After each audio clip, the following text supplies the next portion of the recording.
오늘 말씀은 에베소서 1장 4절에서 5절까지의 말씀입니다. 에베소서 1장 4절에서 5절까지의 말씀입니다. 네, 같이 한번 읽어보도록 하겠습니다. 시작. 곧 창세전에 그리스도 안에서 우리를 택하사 우리로 사랑 안에서 그 앞에 거룩하고 흠이 없게 하시려고 그 기쁘신 뜻대로 우리를 예정하사 예수 그리스도로 말미암아 자기의 아들들이 되게 하셨으니. 아멘. 기도하겠습니다. 하나님께서 우리를 택하여 주시고 우리를 예정하여 주셨으니 그 은혜에 감사드립니다. 날마다 주의 은혜 가운데 거하는 삶 살게 하여 주시옵소서. 예수 그리스도의 이름으로 기도드립니다. 아멘. 지난 시간에는 하나님의 이 제일 마지막의 시간이었는데요, 하나님과의 교제가 상실되었고, 그러나 상실된 것이 끝이 아니라 예수로 말미암아 우리가 그 관계가 회복되었다는 것을 우리가 보게 되었습니다.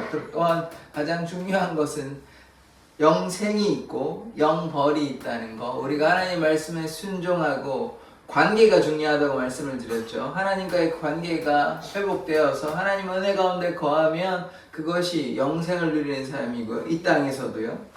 그러나 하나님 말씀에 순종하지 않으면 이 땅에 살아가는 우리의 삶이 지금 당장은 다가오지 않지만 이미 영벌에 거하는 삶이다. 우리가 이렇게 보아야 하는 것입니다.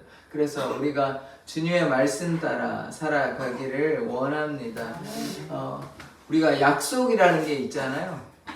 우리가 차를 운전하다 보면 차가 이제 가리키는 것이 뭐가 있냐면 신호등이라는 게 있습니다. 신호등이 빨간불일 때는 어떻게 됩니까? 멈춰야죠. 파란불일 때는 어떻습니까? 지나갈 수 있죠. 그래서 이런 것이 무엇입니까? 약속 체계인 것이죠. 그런데 빨간불에도 계속 가면 어떻게 됩니까? 사고 나겠죠. 그게 약속 체계인 것입니다. 그러니까 우리가 약속을 따라 이렇게 하기로 정했는데 내 마음대로 약속을 어기면 한 번은 그냥 괜찮을 수 있습니다. 이렇게 잘 지나가서 괜찮을 수 있는데 계속 그러면 어떻게 될까요? 사고가 반드시 나게 되겠죠. 왜냐하면 다른 사람들은 약속에 따라 가는데, 특히나 사거리 이럴 때는 파란불에서 다른 차는 가고 있는데 자기는 모르겠다고 가버리면 무조건 사고가 나기 마련입니다. 그래서 우리가 약속을 지켜야 하는 것이죠. 이런 사람이 없으면 그래도 괜찮을 수 있습니다. 근데 교통 질서는 반드시 지켜야 되는 거죠. 더군다나 차를 운전하게 되면, 안 그러면 사고가 나게 되고 큰 사고로 일어나게 되고 누군가가 다칠 수도 있고 그렇게 심한 사고가 날 수 있는 것입니다. 그래서 우리가 이런 질서와 약속을 지켜야 하는 것이죠. 그래서 이 약속을 오늘 왜 말씀을 드리냐, 이제 죄는 다 끝났거든요. 오늘은 뭘 말씀을 드리냐면 은혜의 언약입니다. 은혜의 언약. 이제 언약이라는 말이 무엇이냐면 말씀으로 된 약속이거든요. 그러니까 은혜의 약속이에요. 은혜의 약속. 그러니까 하나님께서 우리에게 약속을 주셨는데 이것이 무엇이냐? 은혜의 약속입니다. 그래서 하나님께서 베풀어 주신 그 약속을 반드시 성취하여 주시는데 가장 중요한 것이 무엇입니까? 우리가 예수로 말미암아 구원받는다는 약속. 이것이 우리에게 가장 중요한 것입니다. 그래서 이 약속을 우리가 잘 지켜야 하는 것이죠. 우리가 지난 시간에 계속해서 보았지만 우리가 어떻게 구원을 받았습니까? 예수의 보혈로 구원을 받았죠. 예수의 보혈이 아니면 우리가 하나님께로 나아가는 자는 아무도 없는 것입니다. 우리가 빛 가운데 거하고 빛의 자녀로서 살아가고 예수의 그 피가 우리의 모든 죄를 깨끗하게 하여 주셨기 때문에 우리가 지금 이렇게 주님 앞에 나와서 예배할 수 있는 것입니다. 그래서 주의 보혈로 우리가 깨끗하게 되는 것이죠. 그러나 우리가 주의 보혈이 아니면 율법으로는 예수님께서 율법을 완성하셨기 때문에 우리가 율법을 많이 지키려고 애를 쓰지만 그런다고 해서 율법을 완전히 지킬 수 있는 건 아닙니다. 그러니까 우리가 완전히 거룩해질 수 있는 방법은 무엇이냐? 예수님으로만, 예수님 믿고 예수님의 보혈로만 우리의 죄를 깨끗하게 하여 주시니까 우리가 주님 앞에 나아갈 수 있는 것이죠. 그러지 않냐면 우리는 주님 앞에 나아갈 수 없는 연약한 존재인 뿐인 것입니다. 왜냐하면 선악과를 따먹음으로 말미암아 우리 가운데 뭐가 들어왔습니까? 죄가 들어온 것이죠. 그래서 그것을 해결하신 분이 예수 그리스도인 것입니다. 예수의 보혈로 우리의 모든 죄가 사함을 받을 수 있는 것이죠. 그래서 우리가 뭐 행위로는 혹은 율법을 다 지킨다고 해서 우리의 죄가 사해지는 건 아닙니다. 그러니까 계속해서 우리가 죄를 지을 때마다 제사를 지내야 되는데 베드로전서 3장에 단번에 제사로 예수 그리스도의 어린 양의 보혈로 말미암아 우리의 모든 죄가 사함을 얻었기 때문에 우리는 이제 뭐 해야 됩니까? 회개하는 것이죠. 우리가 범죄할 때 제사를 드리는 것이 아니라 회개하는 자 되기를 원합니다. 그럴 때 우리의 모든 죄를 깨끗하게 하여 주시는 것이죠. 그래서 우리의 죄를 사함을 받는 것이 무엇입니까? 은혜입니다. 죄 사함을 받는 것이 우리에게 은혜임을 고백합니다. 말씀을 한번 보겠습니다. 에베소서 1장 7절의 말씀입니다. 다 같이 한번 읽어보겠습니다. 시작. 우리는 그리스도 안에서 그의 은혜의 풍성함을 따라 그의 피로 말미암아 속량 곧 죄사함을 받았느니라. 아멘. 자, 그리스도 안에 그 은혜의 풍성함을 따라 그의 피로 말미암아 뭘 얻었습니까? 죄사함을 얻었습니다. 이 속량이 죄를 속해준다는 말이거든요. 그러니까 우리가 죄사함을 얻었던 것이 그의 피로, 예수의 피로, 그리스도의 피로 우리의 모든 죄가 사함을 받게 되는 것입니다. 이것이 하나님의 은혜인 것이에요. 하나님의 은혜가 아니면 우리의 죄가 사해질 수 없는 것입니다. 하나님께서 우리를 먼저 사랑하셔서 손을 내밀어 주셨고 하나님께서 그렇게 하지 않으셔도 괜찮지만 그러나 우리를 사랑하셨기 때문에 하나님 입장에서는 아쉬울 게 없거든요. 인간의 입장에서 아쉬운 거지. 그러나 하나님께서 우리를 사랑하셨기 때문에 독생자 예수 그리스도를 보내주셨고 우리에게 먼저 손을 내밀어 주셨습니다. 그리스도의 그 보혈로 말미암아 우리의 모든 죄가 사함을 받은 것이죠. 우리의 인간적인 노력으로 아까 행위로 혹은 율법으로 우리의 죄가 사해지는 건 아닙니다. 그때그때 한순간의 제사로 인해서 고죄만 사해지는 것이지 그렇다고 해서 우리의 죄가 없어지는 것이 아닙니다. 그러나 예수의 보혈로 우리의 모든 죄를 사하여 주셨습니다. 단번의 제사로 예수 그리스도의 그 십자가 희생으로 말미암아 우리의 모든 죄가 사함을 얻게 된 것이죠. 그래서 우리가 꼭 예수 안에 거하기를 원합니다. 그것이 은혜의 약속 안에 거하는 삶입니다. 그렇지 않으면 우리가 은혜를 저버리고 그러면 제가 무엇이 있다고 말씀을 드렸습니까? 영생과 영벌이 있으니까 영생으로 가야 되는데 그렇지 않으면 영벌로 가겠죠. 그것이 무엇입니까? 다른 말로 사망의 길입니다. 사망의 길. 그래서 예수님께 나오지 않고 예수님께 순종하지 않고 예수님을 따라가지 아니하고 예수님을 닮아가지 않는 일이 무엇입니까? 그것이 사망의 길, 영벌의 길인 것입니다. 그래서 그 길로 가지 않아야 됩니다. 예수님께서 우리를 위해서 자신의 몸을 내어주시고 그 모진 고통을 십자가를 참으셨습니다. 그리고 수치 제가 말씀을 드렸잖아요. 벌거벗으셨어요, 예수님이.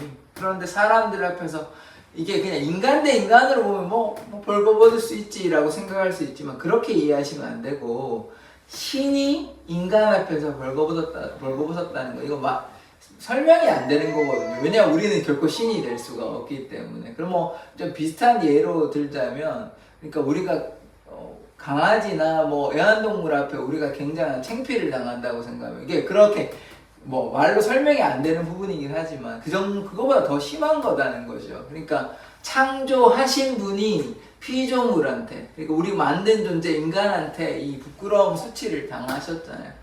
우리를 사랑해서. 그러니까 그것이 얼마나 놀라운 사랑인지 우리는 사실 이해가 잘 되지는 않습니다. 우리는 인간이기 때문에. 그러나 하나님의 마음으로 좀 이해해보자면 어느 정도는 헤아릴 수 있는 것이죠. 그래서 뭐 이런 이해가 좀 더 쉬울지는 모르겠습니다. 부모가 자식 앞에서 부끄러움 당할 때 이게 그렇게 좋지는 않잖아요. 부모 입장에서. 그런데 부모는 어떻게 합니까? 자식을 위해서 자식이 잘못했을 때 뭐 경찰서를 찾아가기도 하고 다른 사람한테 사과하기도 하고 이렇게 하잖아요. 그런 거라고 좀 이해하시면 그게 더 이해가 쉬울 것 같습니다. 그래서 부모가 자식을 위한 그 희생 그거보다 더 큰 것이거든요. 그래서 그 부끄러움을 개의치 아니하신 그 십자가의 사랑을 우리가 기억하기를 원합니다. 그래서 요한복음 3장 16절 이 중요한 말씀이거든요. 이 말씀은 꼭 기억하셨으면 좋겠다고 제가 저번에 말씀을 드렸는데 같이 한번 읽어보겠습니다. 시작. 하나님이 세상을 이처럼 사랑하사 독생자를 주셨으니 이는 그를 믿는 자마다 멸망하지 않고 영생을 얻게 하려 하심이라.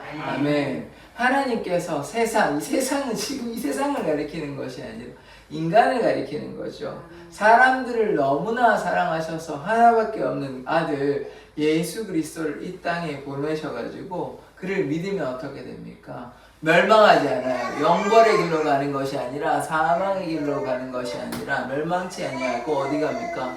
영생을 얻는 것입니다. 그래서 독생자 예수 그리스도를 믿기만 하면 그 말씀에 순종하기만 하면 어떻게 돼요? 영생의 길로 나아갈 수 있는 것입니다.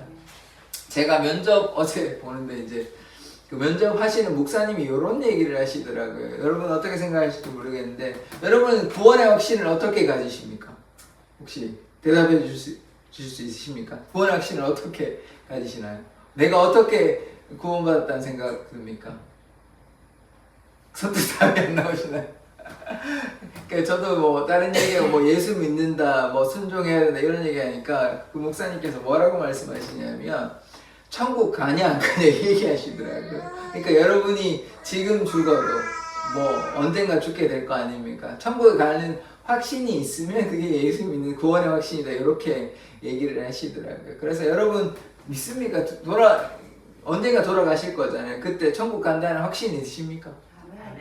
그런 확신이 있어야 됩니다. 물론 뭐 우리가 모두가 다 천국 교회 다니신 분들은 뭐 지옥 가려고 원하시는 분은 아무도 없으시잖아요. 근데 우리가 조심해야 되는 것은 우리가 하나님의 말씀에 순종해야 되는 것입니다. 우리가 뭐 당연히 믿고 그렇게 가야 되지만 나 이제 뭐 교회 가니까 난 당연히 천국 가지 이렇게 하면 안 되고요. 그 믿음은 귀하고 중요한데 제가 믿음 가지지 말라는 뜻이 아니에요. 오해하지 마십시오. 믿음은 가져야 하는데 그러나 순종하면서 믿음 가져야죠. 믿기만 하고 내 행동은 뭐라 그랬습니까? 행함이 없는 믿음은 어떤 거예요? 죽은 것입니다. 그러니까 그 믿음에서 조건은 무엇이냐면 내가 말씀대로 예수님께 순종하겠다는 그게 그 안에 속해 있는 것이에요. 그렇지 아니하고 나를 믿기만 하고 내 행동은 거기에 반한다면 거기에 따르지 않는다면 거기에 구원이 있겠습니까? 아니죠. 왜냐하면 잘못된 믿음인 것이에요. 그냥 자기는 시험을 치는데 나 시험 100점 받을 자신이 있어. 나 그렇게 믿어.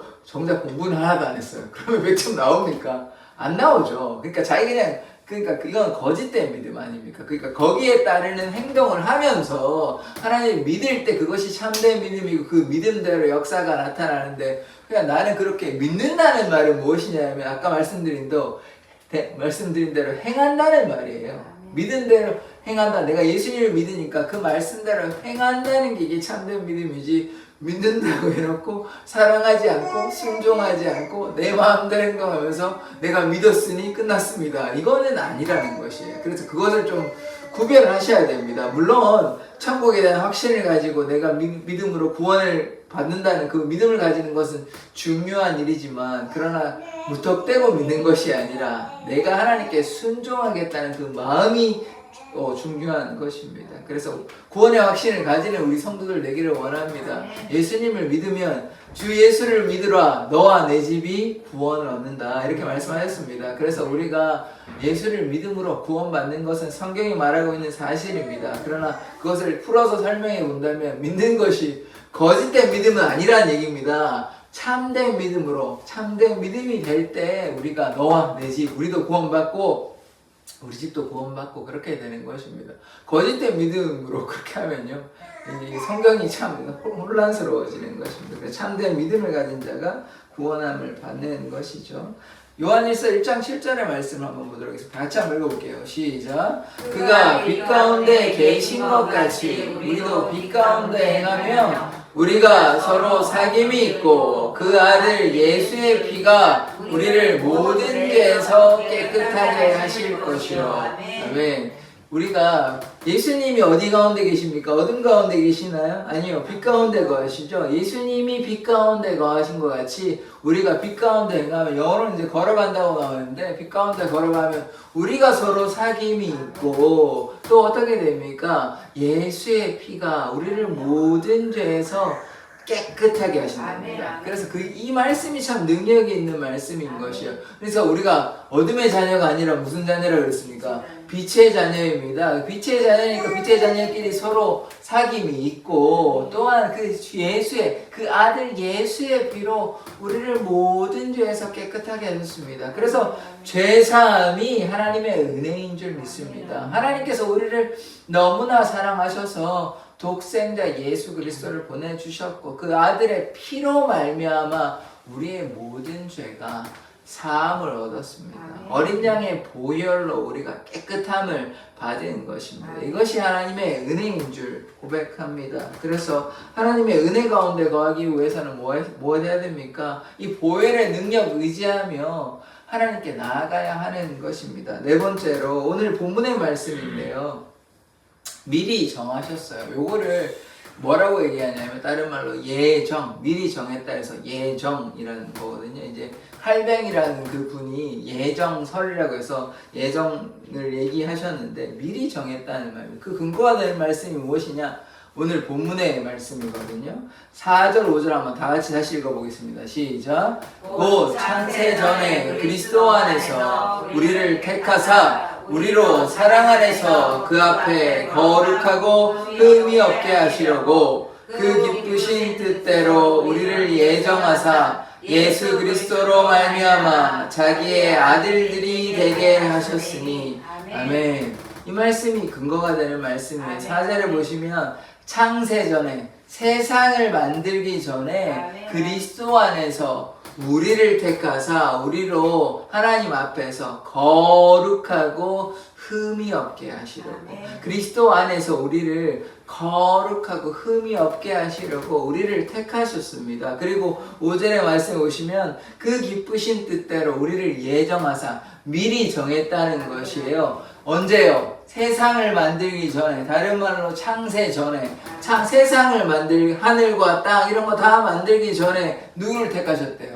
저와 여러분들을 택하셨답니다. 누가요? 하나님이요. 창세 전에 우리를 미리 택하셨답니다. 그것이 예정인 것이에요. 그 기쁘신 뜻대로 우리를 예정하사 예수 그리스도로 말미암아 어떻게 됐냐? 자기의 아들들이 되게 하셨다. 이 아들들이라고 해서 남자만 해당되는 것이 아니라 자기의 자녀들이 되게 하셨다는 것이죠. 우리가 그래서 무엇입니까? 다른 말로 하나님의 자녀인 것입니다. 창세 전에 우리를 택하셨기 때문에, 우리를 예정하셨기 때문에 우리 모두가 하나님의 자녀가 된 것이에요. 그 기쁘신 뜻대로, 하나님의 뜻이, 하나님의 섭리대로 우리를 창세 전에 택하셨고, 그러함으로 말미암아 우리가 어떻게 됐냐? 하나님의 자녀가 된 것입니다. 그 자녀가 되기 위해서 우리가 어긋난 길로 갔었잖아요. 누가요? 아담과 하와가 선악과를 따먹으러 어긋난 길로 갔는데, 그 어긋난 길을 다시 회복시키시는 분이 누구십니까?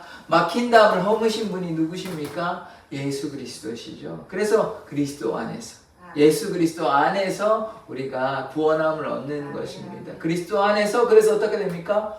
거룩하고 흠이 없게 하시려고. 다른 말로 이 말이 무엇입니까? 우리의 모든 죄가, 우리가 죄를 가진 인간이었잖아요. 근데 그 죄가 사함을 받았다는 것입니다. 죄를 사하면 어떻게 되는 것입니까? 거룩하고 흠이 없게 되는 것입니다. 주 안에 거하면 우리가 우리의 모든 죄가 사함을 얻기 때문에 우리가 그저 회개하면 되는 것입니다. 때로 우리가 범죄할 때, 그러나 예수를 믿지 아니하면 죄가 우리 안에 그대로 있기 때문에 우리가 거룩해집니까? 거룩하지 않죠. 그러면 결코 우리는 하나님의 나라에 들어갈 수 없습니다. 왜냐하면 하나님과의 관계가 회복이 되었습니까? 회복되지 않았죠. 우리가 죄를 묻히고는 하나님과의 관계가 단절된 상태에서는 결코 하나님의 나라에 들어갈 수 없습니다. 하나님의 나라에 들어가기 위해서는 하나님을 믿고, 그러니까 영생은 무엇입니까? 유일하신 참 하나님과 그 아들 예수 그리스도를 아는 것, 곧 믿는 것입니다. 이게 요한복음 17장 3절에 나오는 말씀이잖아요. 그래서 하나님을 믿고 그가 보내신 예수 그리스도를 아는 것, 믿어야 그래서 영생을 누리는 것입니다. 그런데 믿지 않아 했으니까 죄가 해결됐습니까? 안 됐죠. 그러니까 거룩해집니까? 안 거룩해지잖아요. 그러면 어떻게 하나님께 나아갈 수 있습니까? 나아갈 수 없는 것이죠. 그러니까 그들에게는 구원이 없는 것입니다. 죄사함을 받지 못하면, 다른 말로 예수님을 믿지 아니하면 아무도 구원받을 자는 없는 것입니다. 오직 예수로 말미암아 우리의 모든 죄가 사함을 얻고, 그래서 우리가 예수님께 나아가고 예수님을 통해 아버지께로 나아가서 그래서 우리는 구원함을 얻게 되는 것이죠. 그래서 예수님께서 우리를 위해서 십자가에 달려 돌아가셨고, 하나님께서 우리를 미리 예정하셨다, 미리 선택하셨다, 이 말씀을 기억하시길 원합니다. 하나님께서 또 하나님 믿는 자에게 어떤 권세를 주셨습니까? 하나님의 자녀가 되는 권세를 주셨습니다. 이 말씀 한번 찾아볼게요. 요한복음 1장 12절의 말씀입니다. 다 같이 한번 읽어보겠습니다. 시작. 영접하는 자, 곧 그 이름을 믿는 자들에게는 하나님의 자녀가 되는 권세를 주셨으니. 아멘. 영접한다는 말은 받아들이는 거죠. 영접하는 자, 그 이름을 믿는 자에게는 하나님의 자녀가 되는 권세를 주셨습니다. 이게 놀라운 권세인 거죠. 우리가 원래 하나님의 자녀가 아니라 죄의 노예였잖아요. 우리 죄 계속 봤잖아요. 죄의 노예였고 또 진노의 자녀였습니다. 그러나 예수 그리스도의 보혈로 이제 죄의 노예가 더 이상 아니라 하나님의 자녀, 예수님의 제자, 예수님의 친구가 된 것입니다. 우리의 관계를 회복시켜 주셨습니다. 예수 그리스도의 보혈의 능력을 믿기만 하면 우리는 더 이상 죄의 노예가 아닙니다. 우리의 모든 죄를 사하여 주셨기 때문에 우리가 이제는 의인이 된 것이죠. 믿음으로 말미암아 우리가 의롭게 된 것입니다. 그래서 그 이름을 믿는 자, 영접하는 자에게 어떻게 됩니까? 하나님의 자녀가 되는 권세. 이 하나님의 자녀가 되면 어떻게 됩니까? 천국행 티켓을 가지는 것이에요. 그래서 우리가 하늘 시민권, 천국 시민권을 가지게 되는 것입니다. 그러므로 우리가 어떻게 되는 것이죠? 이 땅에 속해 있는 자가 아니라 우리가 이 땅에 발을 딛고 살아가고 있지만 우리가 이 땅에 속한 사람이 아니라 어디에 속해 있습니까?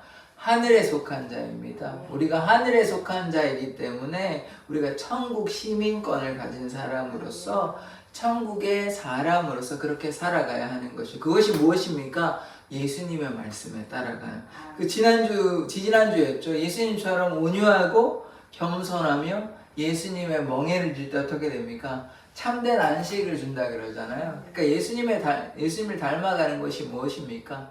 온유하고 겸손하고 예수님의 멍에를 매는 것, 십자가의 고난에 동참하면 우리가 참된 안식, 다른 말로 우리가 참된 안식이라면 단순히 쉼을 의미하는 것이 아니라 영적인 쉼, 또 평안, 그러니까 결국 무엇이죠? 천국에 이르는 것입니다. 하나님과의 관계가 회복되는 그것이 천국이에요. 제가 지난번에 말씀을 드렸지만 공간적인 개념이 있습니다. 천국이라는 공간이 있긴 해요. 그런데 그것을 보다 또 더 중요한 거, 우리가 잊지 말아야 하는 것은 하나님과의 깨뜨려진 이 관계가 회복되었다. 이것이 곧 천국에 가는 것이에요. 그래서 관계가 회복되는 것, 예수님의 말씀 또 하나님의 말씀에 순종하는 것, 예수님을 닮아가는 것, 그것이 우리에게 중요한 것임을 믿습니다. 그래서 이제는 우리가 하나님의 자녀이잖아요. 우리가 예수님을 믿음으로 말미암아 예수님께서 우리의 모든 죄를 사해 주셨고 영접하는 자, 그 이름을 믿는 자에게는 하나님의 자녀가 되는 권세를 주셨으니 우리가 이제 하나님의 자녀 아닙니까? 예수의 보혈로 우리의 모든 죄가 사함을 얻었잖아요. 그럼 우리가 하나님의 자녀로서 어떻게 살아가야 됩니까? 이제 4가지가 있는데요. 예배하는 자, 사랑하는 자, 하나님의 말씀을 지키는 자, 또 복음의 증인이 되어야 합니다. 이 4가지의 말씀을 하나하나 본다면 우리가 먼저 예배하는 자가 되어야 됩니다. 하나님은 영이시니 우리는 신령과 진정으로 예배하는 자가 되어야 됩니다. 신령이란 말은 어떻게 해야 되냐면 우리의 마음을 다해 예배하는 것이에요. 우리가 성령 충만하고 하나님의 뜻 가운데 거하는 그런 예배가 되어야 되지, 그렇지 아니하고 이리 갔다가 저리 갔다 억지로 나오는 예배, 이런 예배가 되어서는 아닌 것입니다.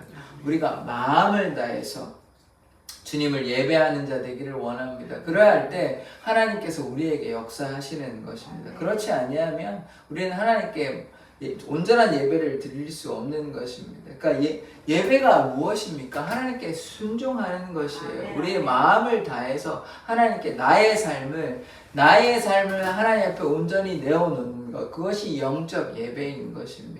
그래서 우리가 우리의 모든 삶을 주님 앞에 살아있는 우리의 몸을 하나님께 드리는 것이 영적 예배인 것입니다. 새 속에 물들지 않고 우리를 지켜서 온전히 주님 안에 거할 때 주님의 말씀 따라 거하는 것이 예배인 것입니다. 예배가 꼭 예배당에 나와서 교회에 나와서 예배하는 것만이 예배가 아니라 삶이 예배가 되어야 되는 것입니다. 그것이 오히려 더 중요한 것이에요.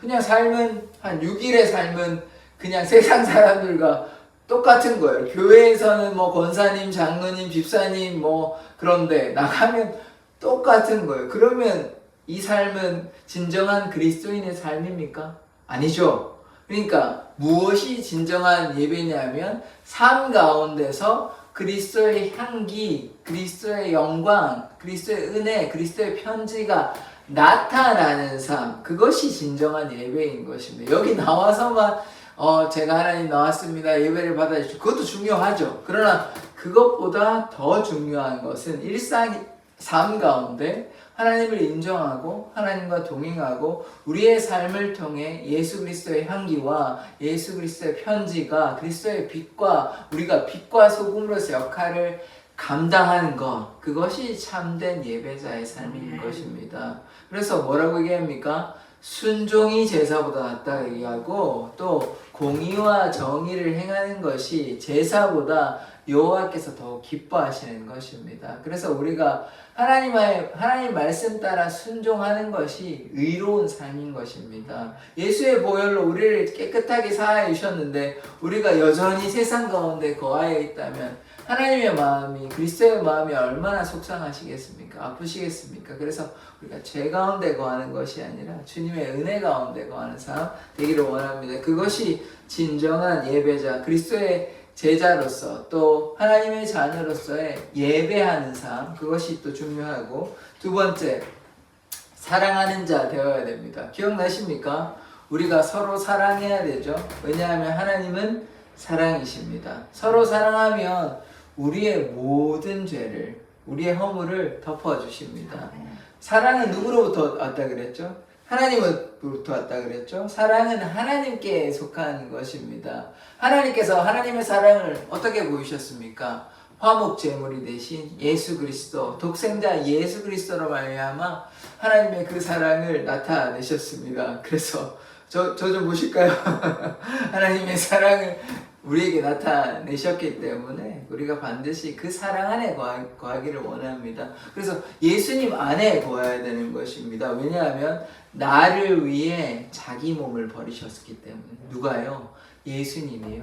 그래서 예수님께서 우리를 위해서 자신의 몸, 자신의 삶을 다 내어 던지셨잖아요. 그렇기 때문에 우리가 구원을 받은 것입니다. 이제는 내가 사는 것이 아니에요. 내 안에 계신 그리스도 예수가 사는 것입니다. 왜냐하면 나를 위해 자기의 몸을 버리셨기 때문입니다. 그래서 그 사랑 안에 거하는 삶이라면 우리가 감사하고 그 은혜 가운데 거해야 되는데 조금의 또 유혹이 오면 거기에 넘어가고 이러면 안 된다는 것이에요. 그러면 또 돌이키고 회개하면 되는 것입니다. 그래서 그리스도 안에 거하는 삶, 그런 삶 살기를 원합니다. 그래서 내가 그리스도와 함께 십자가에 못 박혔나니 이제는 내가 사는 것이 아니요 내 안에 그리스도가 사신 것이라. 그런 삶 살기를 원합니다. 우리가 살면요 뭐가 나타나는 삶이죠? 죄가 드러나는 삶입니다. 우리의 욕심이 나타나고 우리의 자아가 나타나는 것이에요. 그러나 나는 죽고 그리스도가 나타나는 삶이 되어야 되는 것입니다. 모든 것을 배설물로 여기는 삶 살기를 원합니다. 나의 생명을 조금도 귀한 것으로 여기지 아니하기를 원합니다. 나에게 맡겨주신 사명이 있잖아요. 주 은혜의 복음을 증거하는 일에는 나의 생명을 조금도 귀한 것으로 여기지 아니하노라는 이 바울의 고백이 나의 고백이 되기를 원합니다. 그래서 우리가 우리의 모든 삶을 주님께 내어놓는 것, 이것이 생명이 있고 구원받는 삶이지 이거 다 내 건데 라고 생각하면 거기에는 생명이 없는 것입니다. 오히려 주 안에 거할 때 참된 생명과 은혜가 있음을 고백합니다. 그래서 우리가 서로 사랑하는 자 되어야 하는 것입니다. 사랑을 통해서 하나님께서 우리에게 하나님의 그 무한하신 사랑을 나타내 보이셨습니다. 하나님께서 먼저 우리를 사랑하셨습니다. 그래서 우리는 뭐 해야 됩니까? 먼저 하나님의 나라와 하나님의 의를 구하는 자 되기를 원합니다. 하나님께서 우리를 사랑하여 주셨는데 그 사랑을 외면한 채 마음대로 살아간다면 우리는 하나님의 마음을 아프게 하는 자이거든요. 그래서 아버지의 마음을 더욱더 깊이 깨닫는다면 세상 가운데 방황하지 아니하고 하나님께 순종하는 삶 살아가기를 원합니다. 하나님을 어떻게 사랑해야 되냐면 마음과 뜻과 정성과 온 힘을 다해, 그러니까 내 모든 삶을 다 바쳐서 하나님 사랑하라는 것입니다. 마음과 뜻과 정성과 온 힘을 다한다는 말은 다른 말을 얘기하면 나의 생명, 나의 삶을 다 들여서 하나님을 사랑하는 말입니다. 왜냐하면 그렇게 들여도 아깝지가 않은 것이에요. 우리가 구원받을 수 있다면, 주님과 동행할 수 있다면 그거보다 더 귀한 것은 아무것도 없는 것입니다. 주 예수보다 더 귀한 것은 아무것도 없는 것이에요. 그래서 우리가 예수 안에 거하기를 원합니다. 그것이 참된 사랑인 것입니다. 또한 우리가 뭐 해야 됩니까? 주위에 소외된 이웃들이 있잖아요. 우리가 하나님만 사랑해서는 안 되는 것입니다. 하나님을 사랑한다면 이웃을 돌보는 자 되어야 하는 것입니다. 강도 맞은 사람 너무나 잘 아시지 않습니까? 여리고로, 예루살렘에서 여리고로 가는데 뭐 실제 있었던 이야기는 아니고 이제 예수님께서 그 이제 비유로 설명하시려고 이야기를 이제 만드셔서 하신 말씀인데, 제사장은 지나가고 레위인도 지나갔어요. 그러나 멸시받고 차별받는 사마리아인, 뭐 이방 사람들 결혼해가지고 그들을 막 멸시했단 말이에요. 근데 사마리아인이 그 사람을 구해 주었습니다. 예수님께서 지금 무엇을 말씀하고 있는 것입니까? 겉으로 나는 하나님 사랑한다, 내가 율법을 지켰다, 겉으로 거짓말하는 자 혹은 체하는 자 아닌데 겉으로는 그런 척하는 사람들을 향해 하나님, 예수님은 그들에게 그들의 잘못된 행동에 대해서 지적하고 있는 것입니다. 그래서 우리가 그냥 그럴듯하게 거짓되게 하는 것이 아니라 하나님을 사랑한다면 주위의 이웃, 고아와 과부와 나그네, 이러한 이웃들, 뭐 우리 교회 안에서도 서로 사랑해야 될 존재들이 많이 있지 않습니까? 또 그뿐만 아니라 우리 이웃들을 사랑해야 되는 것. 그것이 꼭 고아원 가고 양로원 가고 꼭 봉사해라 이런 뜻으로만, 그것도 물론 맞지만 꼭 그런 게 아니라 주위에 오늘 만나는 이웃들이 있잖아요. 주위에 사람들도 있고 이웃들에게 친절을 베풀고 그들에게 예수의 사랑을 증거하는 것, 그것이 예수의 사랑을 나타내 보이는 것입니다. 그것이 이웃을 사랑하는 것임을 고백합니다. 그렇게 우리가 사랑하는 자 되기를 원합니다. 세 번째, 말씀을 지키는 자 되기를 원합니다.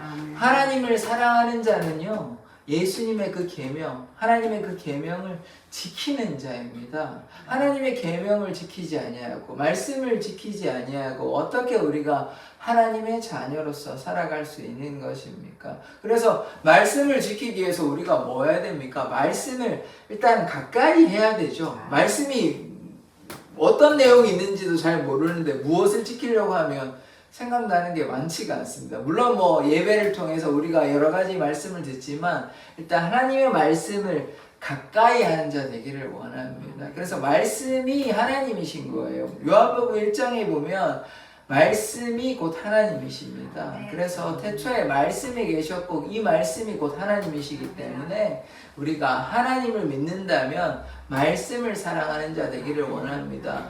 우리가 디모데전서 4장 5절에 보면 우리가 어떻게 거룩해야 됩니까? 하나님의 말씀과 기도로 거룩하여지는 것입니다. 그러니까 말씀을 지키려면 말씀을 묵상하고 주야로 율법, 그러니까 말씀을 즐거워하며 그 율법을 즐거워하는 자가 어떤 자입니까?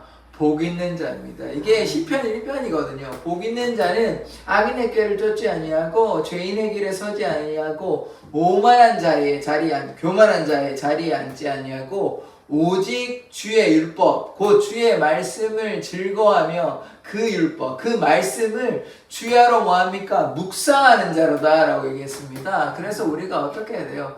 하나님의 말씀을 묵상하는 자, 하나님의 말씀을 가까이 하는 자 되기를 원합니다. 가능하시다면 말씀을 이렇게 한 구절씩 좀 암송하면 참 좋아요. 말씀을 읽기 뭐 번거로우신다면 하루에 한 구절이라 좀 암송해 보십시오. 그러면 기도할 때도 이 말씀의 능력을 체험하고 하나님의 은혜가 임하거든요. 주의 말씀이 내 입에 꿀보다 더 다니 내기 시편 말씀이거든요. 시편 119편의 말씀을 기억하고 있는데 이런 말씀들을 기억하고 주의 말씀을 내 마음에 둡니다. 그리하여 내가 주께 범죄치 않기를 원합니다. 이런 말씀들을 깨닫고 말씀이 곧 하나님의 능력이 된다는 이 말씀들을 깊이 깨달으면 풀은 마르고 꽃은 시드나 주의 말씀은 영원하다. 주의 말씀이 내 발의 등이요 내 발의 등이요 지금 어둠 가운데 내 발의 등이요 내 길에 비친 것입니다.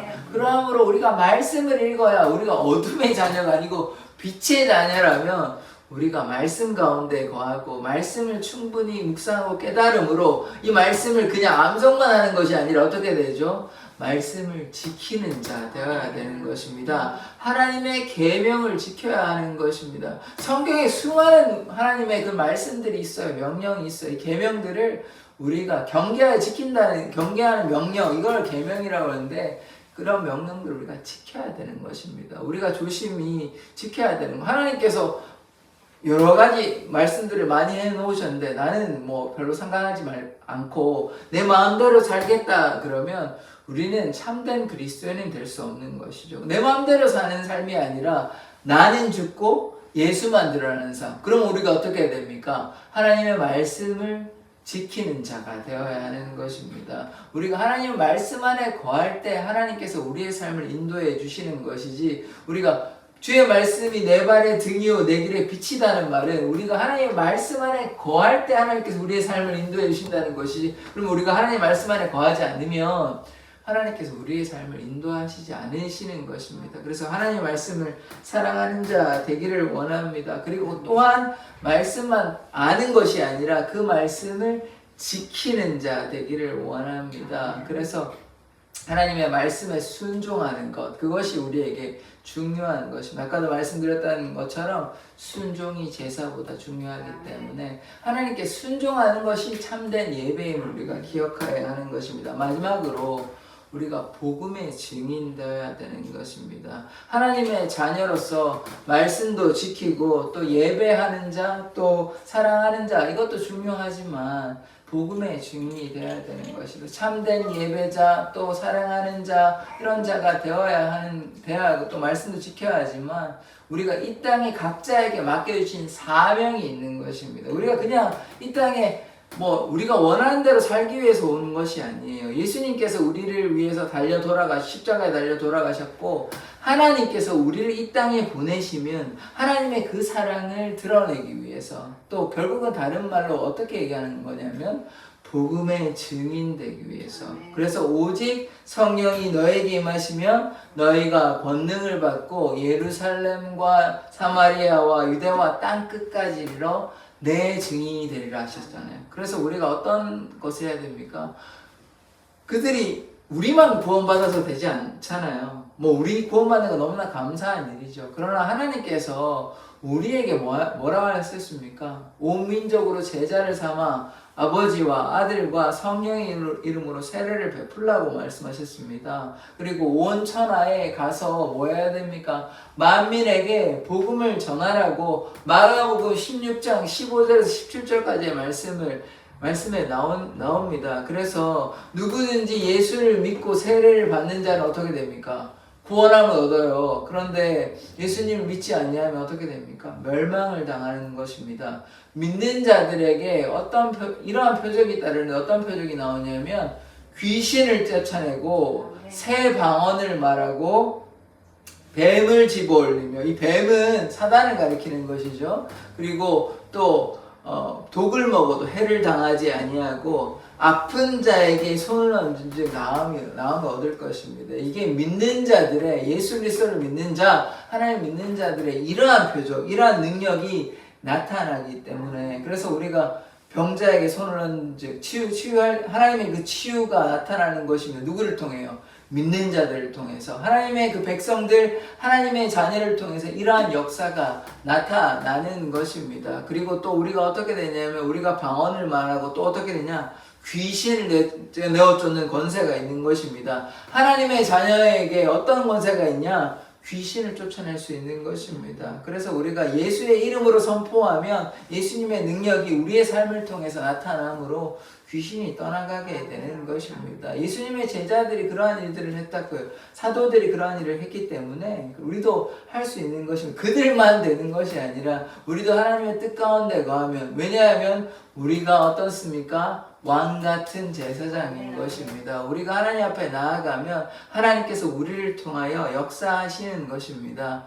믿는 자에게는 능치 못한 것이 없는 것입니다. 그래서 우리가 하나님의 자녀되는 권세를 주셨잖아요. 그래서 우리가 서로 사랑하고 우리가 하나님 앞에 온전한 예배 드리고 또 말씀을 지키고 무엇보다 이 복음의 증인된 삶 살아가기를 원합니다. 이 땅에 많은 사람들이 있습니다. 지금 80억 가까이 되는 걸로 알고 있는데 이들 가운데 구원받을 자가 얼마나 될지 하나님은 분명히 아시겠죠. 그러나 성경이 말하고 있는 것은 모든 자가 구원받는 것은 결코 아닙니다. 좁은 길, 좁은 문을 얘기하고 남은 자만, 바다의 모래와 같이 많을지라도 남은 자만 구원받는다 말씀하셨습니다. 이 성경에 이런 말씀들을 근거로 봤을 때 결코 모든 이가 구원받을 수 있는 것이 아닙니다. 그래서 우리가 하나님을 온전히 주 예수를 믿으라, 그리하면 구원을 얻을 것인데, 그러나 이 믿음은 아까 뭐라고 말씀드렸습니까? 참된 믿음이 되어야 되는 것입니다. 그래서 우리가 하나님의 자녀가 되는 권세를 주셨잖아요. 이것이 은혜의 약속이거든요. 그래서 우리가 하나님의 은혜, 하나님의 그 사랑 가운데 거하기 위해서는 우리가 어떻게 해야 됩니까? 아까 신호등 얘기 왜 했을까요? 약속을 지킬 때 사고가 안 나고 안전하고 평안하게 집에 돌아올 수 있고 갔다 왔다 할 수 있잖아요. 우리가 천국에 가기 위해서 우리가 뭐 해야 됩니까? 약속을 지켜야 되는 것입니다. 말씀을 지켜야 되는 것입니다. 그것이 하나님의 은혜인 것입니다. 그래서 하나님의 이 은혜의 언약이 있으니까 주 예수를 온전히 바로 믿기를 원합니다. 그 예수를 믿으면 그 믿음으로 말미암아 우리가 구원함을 얻습니다. 그래서 이 은혜의 언약 가운데 거하는 하나님의 신실한 자녀들 되기를 원합니다. 기도하겠습니다. 하나님, 우리가 하나님의 뜻 가운데, 하나님의 말씀 가운데 거하기를 원합니다. 주께서 우리들의 삶을 지키시고 도와주시옵소서.